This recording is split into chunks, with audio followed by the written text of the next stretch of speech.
हा जरा तातडीचा मेळावा हा तुम्हाला सर्वांना बोलून घेण्याचा कारण, अरे आवाज मागचा बंद होईल का रे? माझं मलाच ऐकू येतंय.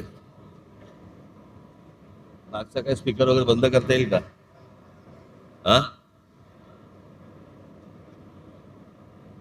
मागचा करते कोण कोण आहे तिकडे? गेला? तुम्हाला येतं ना ऐकू?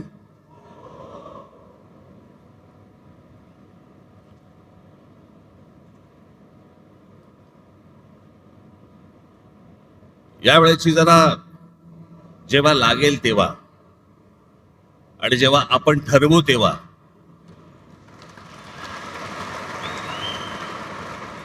निवडणूक लागेल. ज्या प्रकारचा सगळा गोंधळ सुरू आहे मतदार याद्यांमध्ये, हा आत्ताचा नाहीये, हा गेल्या काही वर्षांचा आहे. तुम्हाला आठवत असेल तर 2016-17ला मी याच्याच विरोधात आवाज उठवला होता. या वोटिंग मशीन आणि मतदार याद्या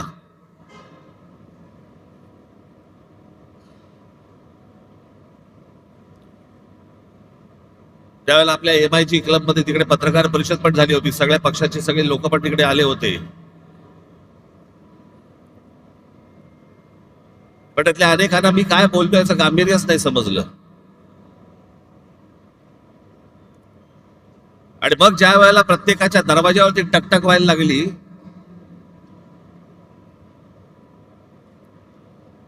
त्यावेळेला कळून चुकलं की काय प्रकार सुरू आहेत ते निवडणुकीचे.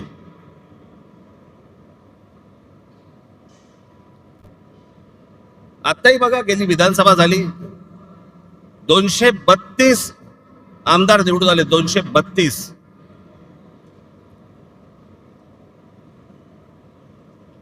232 आमदार, एवढे प्रचंड यश मिळाल्यानंतर देखील महाराष्ट्रामध्ये सन्नाटा होता.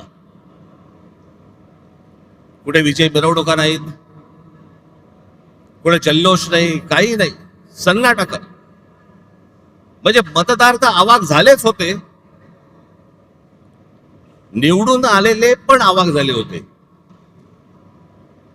निवडून आलेल्या लोकांनाही समजायला कसा निवडून आलो.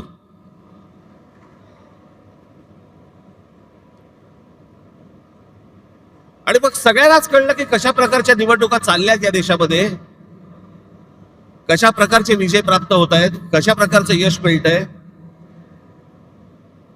अनेक लोक म्हणतात की राज ठाकरेंच्या सभेला गर्दी होते पण ते मतामध्ये येत नाही. हे असं आता isakal.com आहे देशातील नंबर 1 ची मराठी न्यूज वेबसाईट. प्रत्येक अपडेटसाठी isakal.com ला नक्की भेट द्या. केलं तर कसं येईल ते मतामध्ये? आणि तेच चालू आहे. राज्यांमधले जे स्थानिक पक्ष आहेत त्यांना संपवणे, त्यांना मिटवून टाकणे आणि अशा मतदार याद्या तयार करायच्या, सगळी माणसं घुसवायची. मला तर आता कळलंय, अगदी खात्रीलायकरित्या समजलेली गोष्ट तुम्हाला सांगतो की आत्ताच्या या होणाऱ्या निवडणुकांना त्यांनी 1 जुलैला यादी बंद करून टाकली. त्याच्या अगोदर काही काम म्हणजे विधानसभेच्या होतेच, विधानसभेला तर होतेच भरलेले, त्याच्यानंतर जवळपास 96 लाख खोटे मतदार महाराष्ट्राच्या यादीत भरलेत. मुंबईमध्ये असेच 8-8.5 लाख, 10 लाख, ठाण्यामध्ये असेच 8-8.5 लाख, पुण्यामध्ये भरलेत, नाशिकमध्ये भरले, प्रत्येक शहरांमध्ये, प्रत्येक गावागावामध्ये भरलेले आहेत.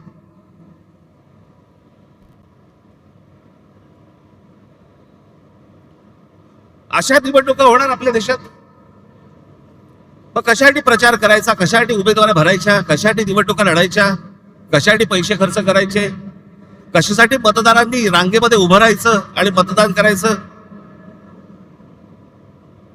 अशा प्रकारच्या निवडणुका जर होत असतील तर हा संपूर्णपणे या महाराष्ट्रातल्या आणि देशातल्या मतदारांचा अपमान आहे.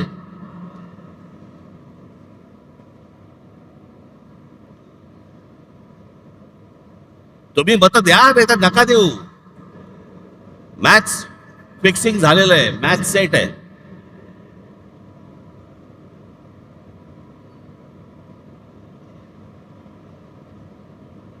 अशा महाराष्ट्रामध्ये निवडणुका होणार. हे कोणत्या प्रकारचं षडयंत्र, ही कोणत्या प्रकारची लोकशाही आहे? आणि नंतर सांगायचं नाही नाही ह्यांचा एकही आमदार निवडून नाही आला, ह्यांचा एकही खासदार निवडून नाही आला. अरे येईल कसा?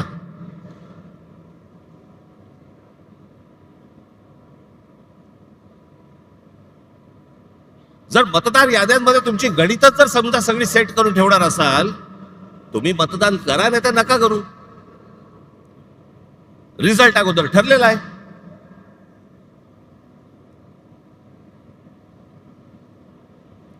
आणि आम्ही जे निवडणूक आयोगावरती बोलतोय, निवडणूक आयोगाला ह्या याद्या सुधारा म्हणून सांगतोय, मला समजत नाही सत्ताधारी पक्षाचे लोक का चिडतायत. लागतंय ना कुठेतरी.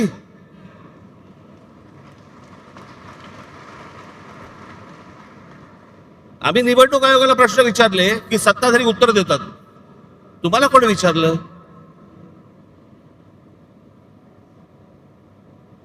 तुम्हाला वाटतंय, तुम्हाला राग येतोय कारण शेण खाऊन ठेवलंय. सगळ्यांना माहितीये, महाराष्ट्रातल्या अगदी गल्ली गल्लीमध्ये सगळ्यांना माहितीये की ही सत्ता कशी आली, ती कशा प्रकारची सत्ता आणली जात आहेत, कशा प्रकारचं राजकारण सुरू आहे.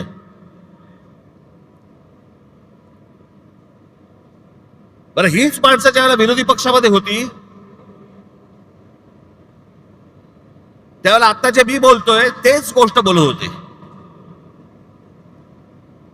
सत्तेमध्ये ज्यावेळेला वेगळे असतात आणि ही आता सत्तेतले ज्यावेळेला विरोधी पक्षामध्ये होते त्यावेळेला काय बोलले? माझ्याकडे एक नरेंद्र मोदींचं माझ्याकडे एक भाषण आहे आसाम मधलं, त्याच्या भाषणाची शेवटची जी 10 सेकंद 15 सेकंद आहेत ना, ते नीट ऐका. लावा. मैं आज सार्वजनिक रूप से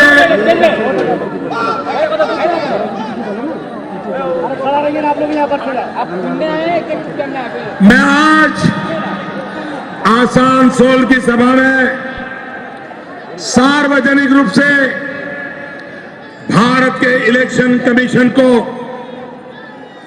गंभीर शिकायत कर रहा हूं. और मैं चाहूंगा अगर इलेक्शन कमीशन एक एम्पायर के नाते निष्पक्ष भाव से आने वाले 2 दौर के चुनाव कराने की हिम्मत रखता है तो मेरी बात को इलेक्शन कमीशन ध्यान से सुने. यहां भी इलेक्शन कमीशन के जो प्रतिनिधि होंगे, जो मेरा भाषण टाइप करते होंगे, उनसे भी मेरा आग्रह है कि तुरंत मेरा भाषण इलेक्शन कमीशन को पहुंचाया जाए. इलेक्शन कमीशन, अगर गुजरात में शांति से चुनाव होता है वो कोई इलेक्शन कमीशन की क्रेडिट में नहीं जाता है. अगर महाराष्ट्र में गुजरात शांति से चुनाव होता है क्रेडिट इलेक्शन कमीशन को नहीं जाती है.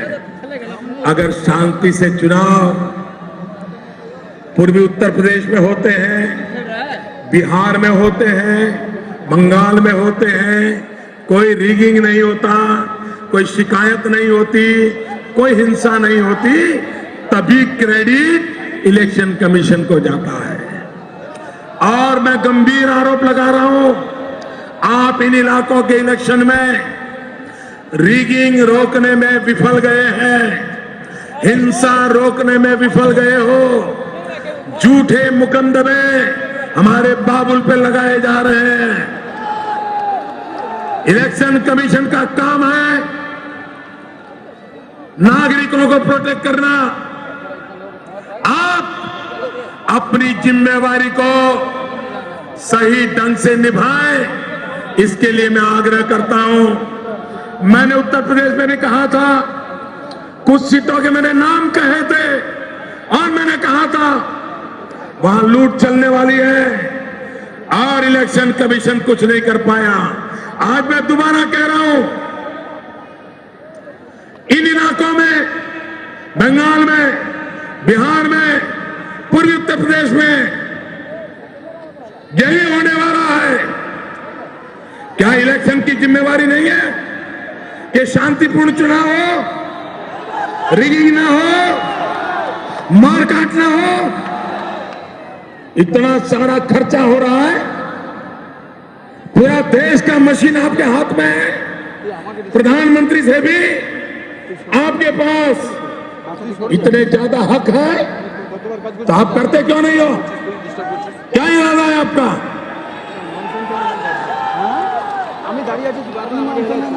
और मेरी इस बात से भी इलेक्शन को बुरा लगता है कमीशन को, तो एक और केस ठोकने की आपको इजाजत है।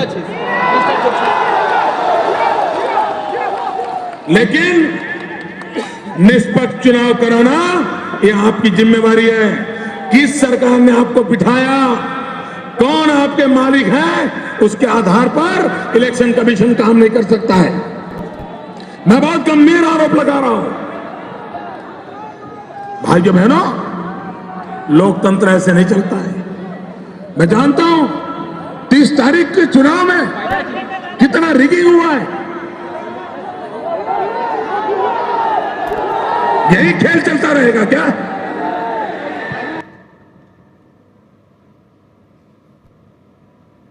मी काय वेगळं बोलतोय? त्यावेळेला ते गुजरातचे मुख्यमंत्री होते, त्यावेळेचं त्यांचं भाषण आहे. आज ते स्वतः पंतप्रधान आहेत. आम्ही काय वेगळं बोलतोय? की सत्ताधाऱ्यांचे, या निवडणूक आयोगाला आम्ही पण तेच सांगतोय, तुम्ही सत्ताधाऱ्यांचे गुलाम नाही आहात.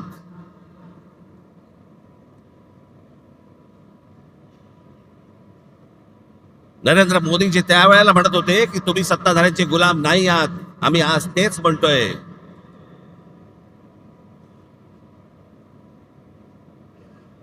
आणि ह्याची हिंमत पर्यंत कुठपर्यंत गेली आता इथे महाराष्ट्रामध्ये? सत्ताधारी पक्षाचा आमदार स्वतः सांगतो की मी माझ्या निवडणुकीला 20,000 मतं बाहेरून आणली. जाहीररित्या भाषणामध्ये बोलतो. पैठणचे आमदार आहेत भुमरे म्हणून, त्या दिवशी त्यांनी भाषण केलं आणि त्या भाषणामध्ये त्यांनी सांगितलं. मग शिंदेने त्याला काहीतरी डोळा मारला का काहीतरी केलं की दाढीवरनं हात फिरवला.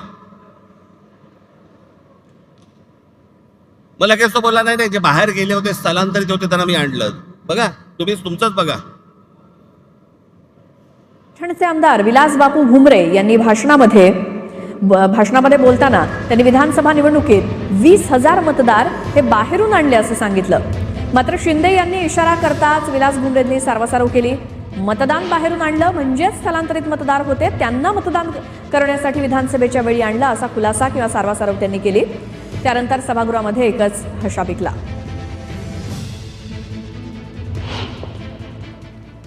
विधानसभेच्या निवडणुकीमध्ये जवळपास 20,000 मतदान हे निवडणुकीच्या टायमार मी बाहेरून साहेब 20,000 मतदान आणलं.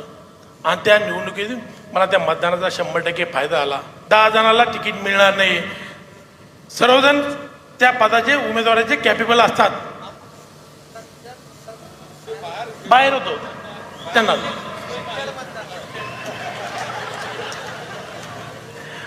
माझ्या मतदारसंघातलं 20,000 मतदान हे बाहेर स्थलांतरित झाले होते. त्या लोकांना मी मतदानाच्या दिवशी घेऊन आलो साहेब.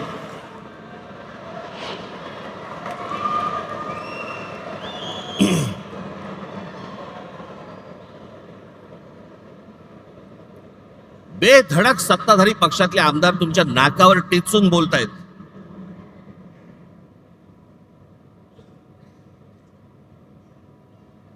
महाराष्ट्रातल्या सगळ्या मतदारांचा अपमान हे भर व्यासपीठावरती करतायत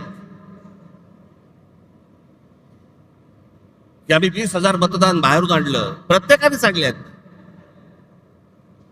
त्यातच सत्ता उभी राहिली.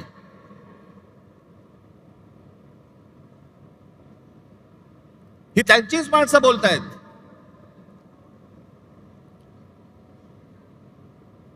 आणि निवडणूक आयोगामध्ये घोळ आहे, निवडणूक आयोगाच्या यादीमध्ये घोळ आहे. हे बोलणारे कोण आहेत आता? आम्ही तर आहोत.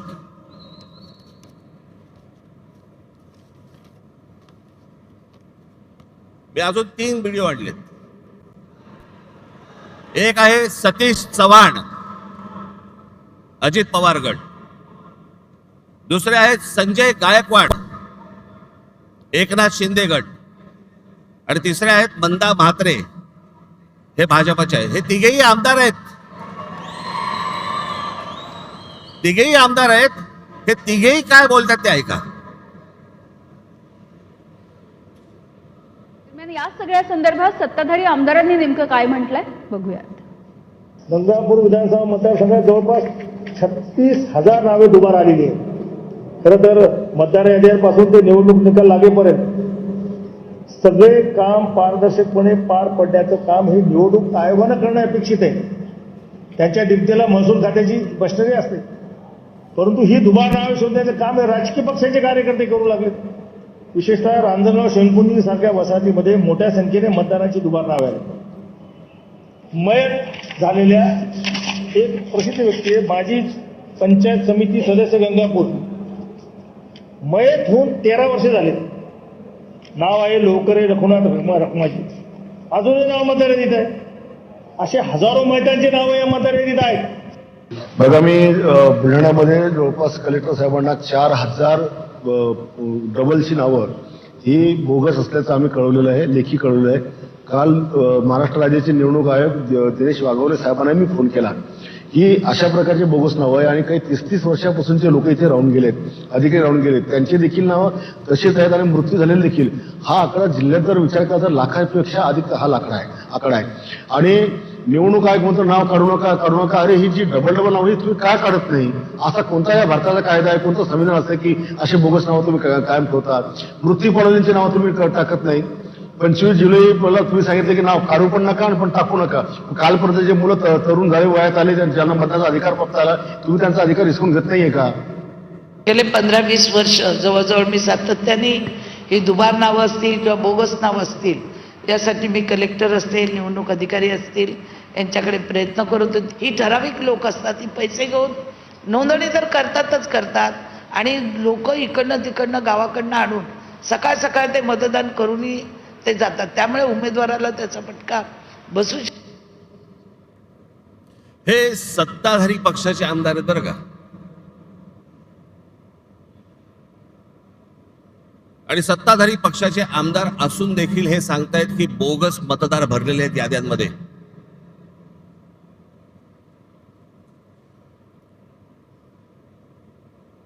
भैया, कोणत्या निवडणुका लागतात? कोणत्या चालू आहेत आपल्याकडे निवडणुका? हे गेल्या 10-12 वर्षामध्ये, 15 वर्षामध्येच का प्रश्न पडले?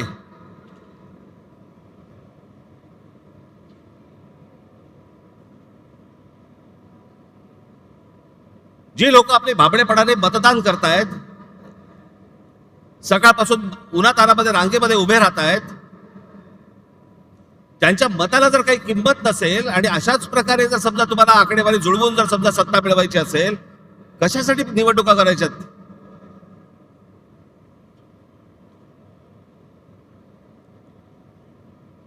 आणि आता पण ह्या ज्या सगळ्या चालू आहेत, आता याच्यावरती मतदारांच्या प्रतिक्रिया काय आहेत? एक फक्त तुमच्यासाठी छोटी गोष्ट आणली, मतदारांच्या प्रतिक्रिया काय आहेत त्या फक्त ऐका. मतदारांच्या प्रतिक्रिया काय ऐकते? मतदाराच्या माणसाला किंमतच नाहीये. पण सर्वसामान्य शून्य माणसाला, शिकलेल्या माणसाला फार प्रॉब्लेम पडतो. प्रामाणिकपणात नाही येत ना तो गेला ना आपलं काय बोलत अर्थ नाही गे. ते पहिलं डुप्लिकेट मतदान आहे, डबल ते पहिलं बंद झालं पाहिजे. मग बॅलेट पेपरवर घेतला कशावर घ्या, ते दोन्ही ठिकाणी मतदान करणारच, ते त्याच्यावर कंट्रोल आणला पाहिजे, मग बॅलेट पेपरवर आलं पाहिजे. प्रत्येक वेळेला त्यांनी स्ट्रॅटेजी चेंज करतात. ह्या वेळेला मशीनद्वारे काम केलं त्यांनी, पुढच्या वेळेला त्यांनी दुसऱ्या पद्धतीने म्हणजे मतदार वाढवून कसे आणले. कारण निवडणूक आयोगाचा प्रमुख जो आहे तोच हे काम करतोय. बाहेरच्या राज्यात देशात ना बॅलेट पेपरवर आहे, मग ते कसं होतं, ते इलेक्ट्रॉनिकला पुढे गेलेत लोक, मग ते करतात, मग आपल्याकडे का नाही होत? म्हणजे तुमचं एका घरामध्ये 36, 18 मतं कुठून येतात? ते बॅलेट पेपरवर घ्या ना, बॅलेट पेपर घेतल्यानंतर कसं आहे थोडक्यात ते पारदर्शक निवडणुका होतील असं मला वाटतं आणि ती विरोधकाची मागणी अगदी योग्यच आहे आणि जनतेने मतदारांनी पण त्या विरोधकांना साथ दिली पाहिजे असं मला वाटतं. ईव्हीएमचा लोकांवरचा विश्वास राहिलेला नाही.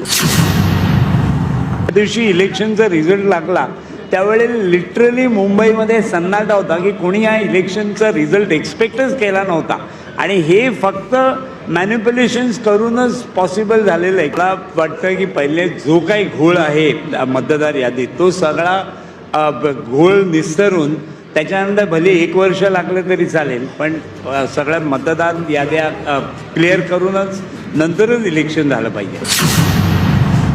आणि सगळे जे आता आहेत न्यायालयापासून सगळे विकत घेतलेले आहेत त्याच्यामुळे त्याला इलाज नाही आहे.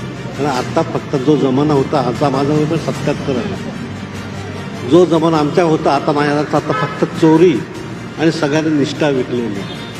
बॅलेट पेपरवरती मी सांगितलं की नाही बॅलेट पेपरवरतीच हवं तरच हा घोळ होऊ शकतो नाही तर शक्य नाही.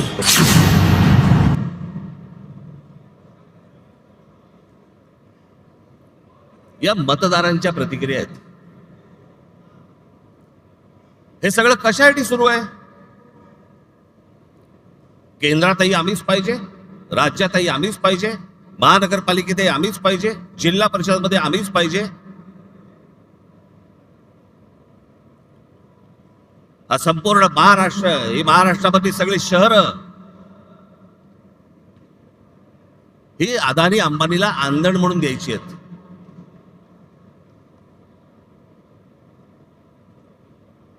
मी मागे तुम्हाला सांगितलं होतं त्या आपल्या मीरा भाईंदरच्या माझ्या सभेमध्ये मी सांगितलं होतं की काय चालू आहे आता ह्यांचं.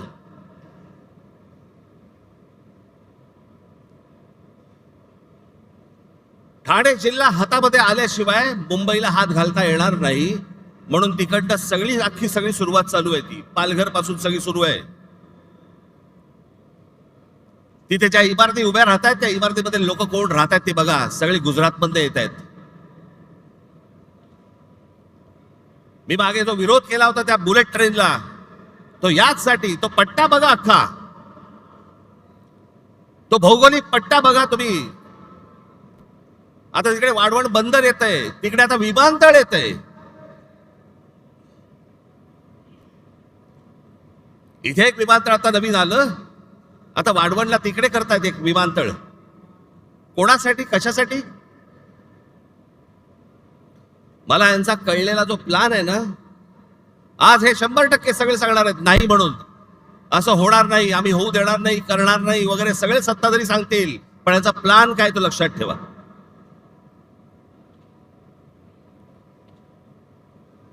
आता जे नवीन विमानतळ केलंय हे आत्ता आपलं जे सांताक्रूजचं विमानतळ आहे छत्रपती शिवाजी महाराज विमानतळ अंधेरी सांताक्रूजचं, इकडनं आता ते आहे अडाणीच्या हातात. इकडनं सगळी ऑपरेशन्स आता हळूहळू कमी करणार आणि सगळी तिकडे नेणार नवी मुंबईला. इकडचा सगळा कार्गो काढणार आणि तो वाढवणला नेणार. आणि मग ती संपूर्ण जमीन अख्खी एकदा काहीतरी गुगल मॅपवर जाऊन बघा केवढी आहे ती, आणि मग ती अदानीच्या घशात घालणार.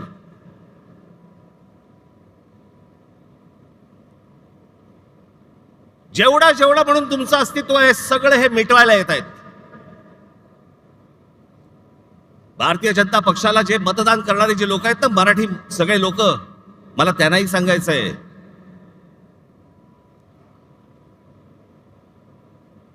हा अदानी अंबानीचा ह्या सर्व लोकांचा ज्यावेळेला गुजरातचा वरवंटा ज्यावेळेला महाराष्ट्रावरती फिरेल ना त्यावेळेला ते तुम्हाला बघणार नाहीये. तुम्हाला पण त्या वरवंट्याखाली मराठी म्हणूनच घेणार.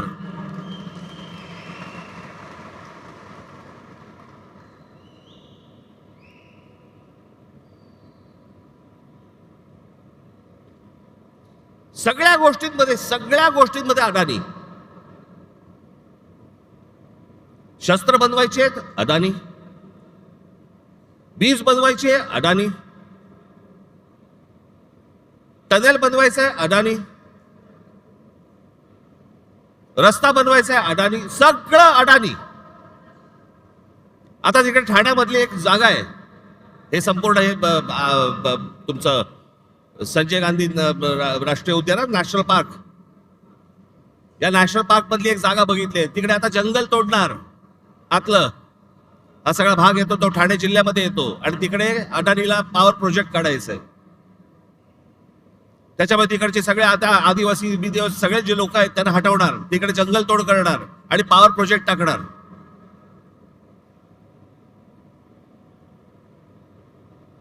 इथे पुढे ते अलिबाग, हे जे रस्ते होत आहेत ना, एवढं लक्षात ठेवा, मी प्रगतीच्या आड येणारा माणूस नाही,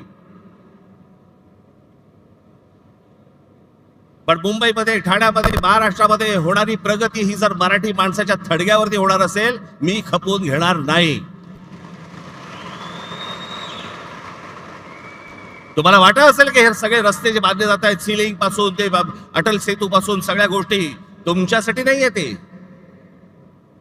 हे जे सगळे जमिनी घेत सुटलेत ना उद्योगपती, त्यांच्यासाठीचे रस्ते आहेत ते.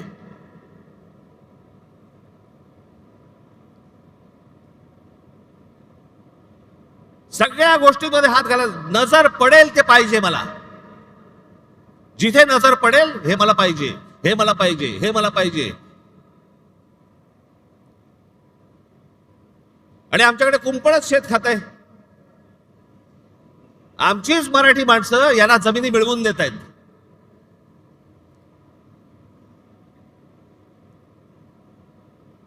आमचे मराठी माणसं काही दलाल म्हणून यांच्यासाठी कामं करतायत.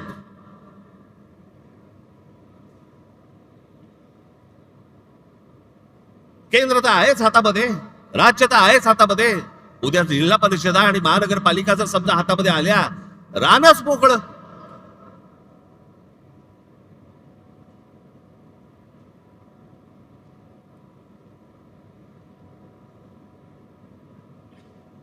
हे काही सहज चालू नाहीये, हे सगळं प्लॅन्ड आहे. हे इतक्या वर्षापूर्वीची जे सगळ्या गोष्टी आहेत ना, ज्याच्यासाठी संयुक्त महाराष्ट्राचा लढा झाला,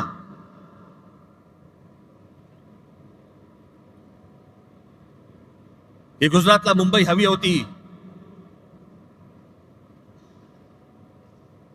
आणि महाराष्ट्राला मुंबई देऊ नका असं म्हणणारे पहिले कोण होते? वाईट याच गोष्टीचं वाटतं की ज्यांच्याकडे आम्ही आजपर्यंत आदराने पाहत आलो आम्ही, त्यांनी सांगावं की मुंबई महाराष्ट्राला मिळणार नाही म्हणून. आणि ते होते, पहिले होते वल्लभभाई पटेल. तुमचा विश्वास बसणार नाही. आचार्य यात्रेंची पुस्तकं वाचा, मग तुम्हाला समजेल, सगळ्या गोष्टी समजतील. इतिहाला पहिला विरोध कोणी केला होता?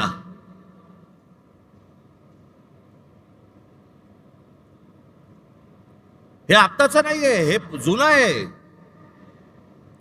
हे आत्ता फक्त सगळ्यांच्या साहाय्याने ते कर देत आहेत आणि त्याच्यासाठी बोगस मतदार भरले जात आहेत, जेणेकरून ह्याच्यातनं सगळे खासदार आमचे, आमदार आमचे, जिल्हा परिषदा आमच्या, महानगरपालिका आमच्या, नगरपालिका आमच्या, सगळे एकदा हातामध्ये आलं.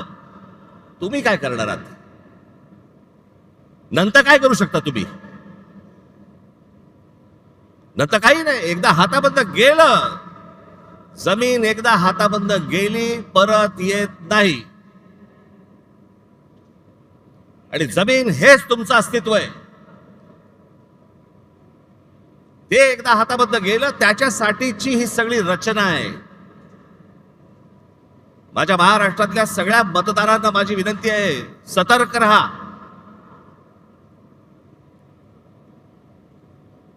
आणि म्हणून मी तुम्हाला आज सर्व यादी प्रमुखांना इथे जे मी बोलवलंय, सगळ्या गोष्टी टप्प्याटप्प्याने होणार, बरोबर होणार.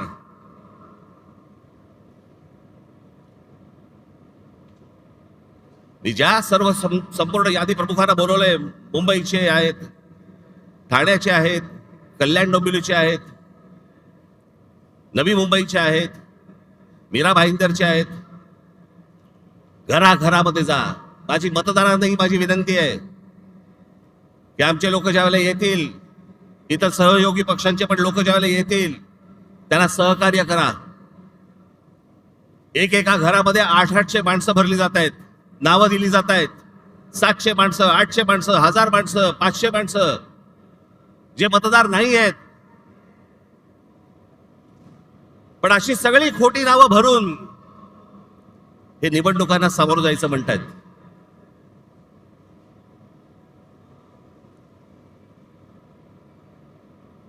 हे ज्या निवडणुका घ्यायचं म्हणतायत ना, हे जोपर्यंत ही मतदार यादी पूर्णपणे स्वच्छ होत नाही, सर्व राजकीय पक्षांचं समाधान जोपर्यंत होत नाही, तोपर्यंत या महाराष्ट्रामध्ये निवडणुका घेऊनच दाखवा.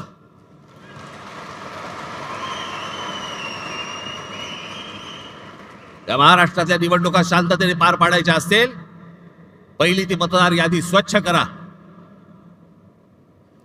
जो मतदार आहे त्याचा आदर करा. जो खरा मतदार आहे त्याला मतदान करू द्यात. कोण सत्तेवरती येईल आणि कोण पराभूत होईल याच्याशी मला कर्तव्य नाही, पण जे मतदान होईल ते खरं होईल या दृष्टिकोनात निवडणुका झाल्या पाहिजेत.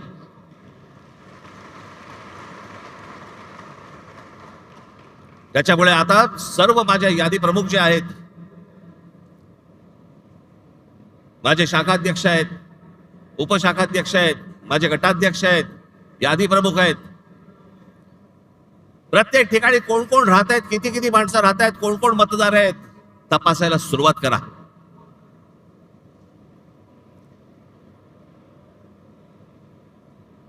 हे जे या लोकांनी शेड खाऊन ठेवलं ना, सगळ्या गोष्टी बाहेर येतील, बरोबर बाहेर येतील. येतातच आहेत, सगळेजण आणतातच आहेत. सगळ्या महाराष्ट्रभर हे सगळं सुरू झालं पाहिजे.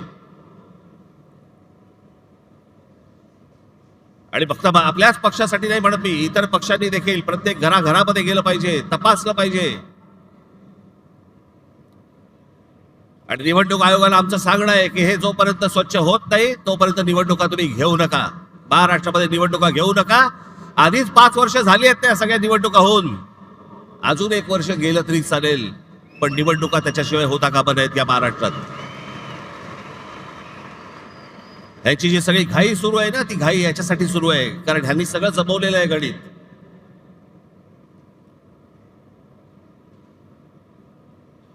पुढे या सगळ्या गोष्टींचं पुढे कसं कसं जायचंय, कुठे कुठे जायचंय, ह्याचे प्रत्येकाचे टप्पे ठरलेले आहेत, योग्य वेळी सांगणार. पण आज 3 वाजता एक सर्वपक्षीय पत्रकार परिषद आहे, ज्याच्यामध्ये शिवसेनेचे लोक असतील, आमचे लोक असतील, राष्ट्रवादी काँग्रेसचे लोक असतील, सर्वच पक्षाचे लोक असतील. सत्ताधारी पक्षाच्या लोकांना पण यायचं असेल तर येऊ शकतात.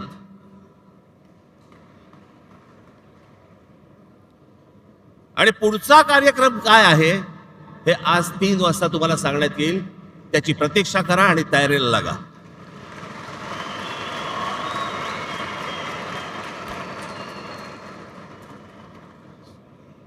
जिथे जिथे तुम्हाला शक्य होईल तिथे इथे सगळ्या गोष्टींची तयारीला लागा तुम्ही. हे तुम्हाला आज 3 वाजता तुम्हाला समजेल.